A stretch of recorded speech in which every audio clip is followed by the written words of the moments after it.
Hello friends, back to Bhavani lifestyle. இந்த புள்ள வந்து ரொம்ப நேரம் நின்னா, நான் ஒரு வேலையை முடிச்சுட்டு பிஸ்கட் பாக்கெட்டை கையில் எடுத்த உடனே ஒரு ஃபோன் வந்துட்டு எங்கள் அக்காட்ட பேசிகிட்டு இருக்கும்போது இவன் என்ன இப்படியும் மூஞ்ச பார்க்குறான். நீ பிஸ்கட் பாக்கெட்டை கையில் எடுத்துகிட்டு ஃபோனில் பேசுகிற போது எனக்கு பிஸ்கெட்டை தர பொரிய இல்லைன்னு வாழை கிழக்கையும் மேக்கையும் வடக்கையும் தைக்கையும் ஆட்டிக்கிட்டு இருக்கா பாருங்க. அந்த அளவுக்கு பொறுமை இருக்குது. இருந்தாலும் தாடி அப்படின்னு கெஞ்சுற மாதிரி இருக்குது. எவ்வளோ பாவமாக இருக்க பாருங்க. டே பிஸ்கட் செய்ய தேக்கோ, எனக்கு கண்டிப்பாக தருவான்னு தெரியும். இருந்தாலும் கூட்டம் சேர்ந்துக்கிட்டே இருக்கு. அவங்களும் பங்குக்கு வந்துடுவாங்களா அந்த பயத்துலையும் அந்த டென்ஷன்லையும் பிள்ளை நிற்கிறா. இவங்களுக்கு இருக்க நம்பிக்கை நமக்கு இல்லை. நம்ம எப்படி கடவுள் ஒரு பொருள் கேட்டு தரல, நான் கடவுளை உடனே திட்ட ஆரம்பிச்சிடுறோம். இவங்க அப்படி இல்லை, நம்ம கடைக்கும் நம்ம பொருள்னு வெயிட் பண்ணுறாங்க. நான் நல்ல முள்ள இருந்தால் சாமியை ரொம்ப கொஞ்சுவேன். கொஞ்சமும் டென்ஷன் ஆகினா சாமியை திட்ட ஆரம்பிச்சிருவேன்.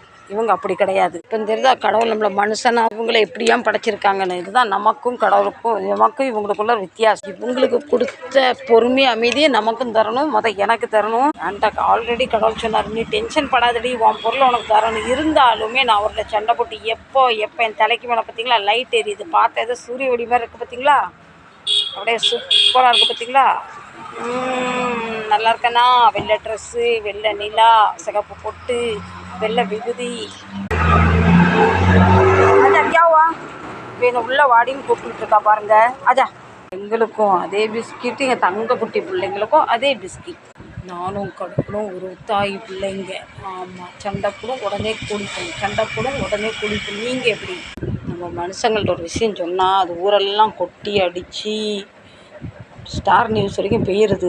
நம்ம கடவுள்கிட்ட சொன்னால் அந்த நியூஸ் எங்கேயுமே போக மாட்டுக்கு. அவர் பவத்திரமாக ஒரு பொக்கிஷ மாதிரி வச்சுருக்காரு.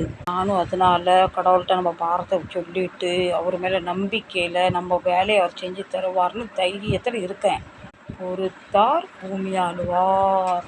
எனக்கு ஃப்ரெண்ட்ஸ் ஒரு 4-5 நாள் பயங்கர உடம்பு சரியில்லை. என்னென்னமோ பண்ணுது. வயிற்று வலி, 4 நாளாக வயிற்று வலி, வாந்தி, வயிற்றால போகுது. முந்தா நேற்று நைட்டில் நான் போயிட்டேன்னு நினச்சேன். ஏன்னா எனக்கு வாந்தியும் வயிற்றாலும் ஒரே நேரத்தில் பிள்ளைங்க சண்டை போடுறாங்க. இப்போ தான் சொன்னேன், இவங்க நல்லவங்க வல்லவங்கன்னு பலபடி சண்டை ஆடுறாங்க. எங்கள் வண்டியை தள்ளி விட்டுறாங்களே, நல்லவங்கன்னு சொல்கிறக்குள்ள பேரை கெடுத்துக்கிட்டாங்க பாருங்க.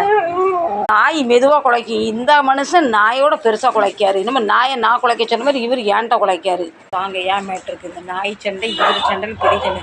4 நாளைக்கு முன்னே பயங்கர உடம்பு சரியில்லை, காய்ச்சல் வந்தது, கடையில் படுத்துட்டேன். பின்ன அதுக்கப்புறம் அன்றைக்கி நைட்டில் கடையிலையும் வாந்தி எடுத்தேன். வீட்டுக்கு போனோன்னே எனக்கு வயிற்றாலையும் வாந்தி ஒரு நேரத்தில். சோழி முடிஞ்சிட்டுன்னு நினச்சேனே. ஃபஸ்ட்டு கணவர் வந்து இப்படி தான் வாந்தியும் லூஸ் மோஷன் ஒரே நேரத்தில் உயிரை என் கண்ணு முன்னாடி விட்டார். இப்போ நான் பக்கத்துலேயே இருந்த உயிர் எப்படி போனார் பிரிஞ்சுதுன்னு நான் கண்ணால் பார்த்தேன். நான் நினச்சி எனக்கு இப்போ உயிர் போகுது. பக்கத்தில் என் பசங்க இல்லையே, மருமக இல்லையே, பேத்தி இல்லையே, இவரை நான் எழுப்பவே இல்லை. என் உயிர் போகிறது பார்க்கக்கூடாதுன்னு பாட்டில்